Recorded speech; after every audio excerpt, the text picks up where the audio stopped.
வீடியோவில் என்ன பார்க்க போகிறோன்னா, முக்கியமான அரசியல் செய்தியை தான் பார்க்க போகிறோம். மாநாட்டுக்கு இடம் கொடுத்ததால் மடத்தை பிடித்து விடுவார், விஜயை பார்த்து அஞ்சுகிறது திமுக. தமிழிசை விமர்சனம்.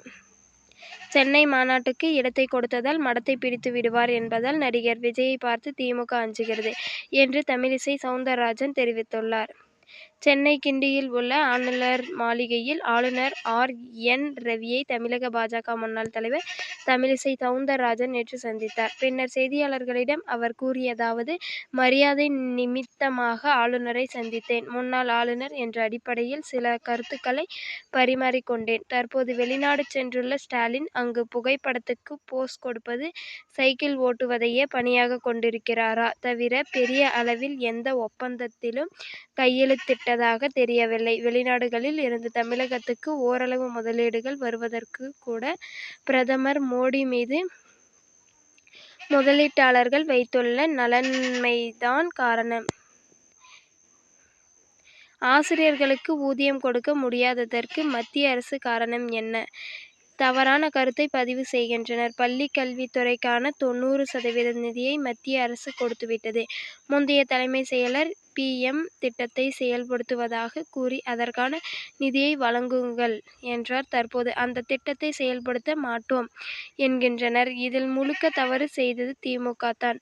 திமுக அரசால் கார் பந்தயத்தை நடத்த முடிகிறது. ஆனால் மாநாடு நடத்த விடாமல் விஜய் கட்சி முடக்குகிறது. மாநாட்டுக்கு இடம் கொடுப்பதில் என்ன பிரச்சனை?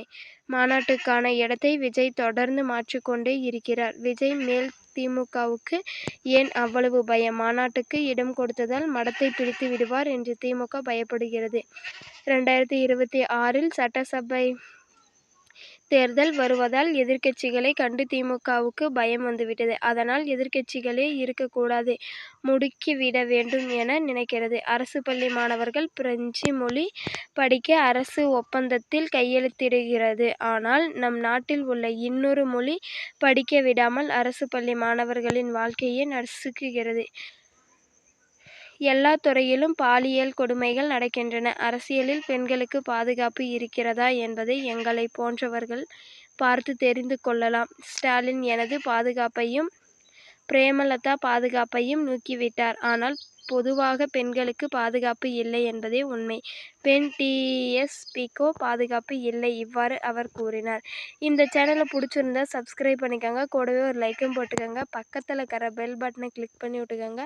அப்போ தான் நாங்கள் போடுற வீடியோ உங்களுக்கு வந்து சேரும்.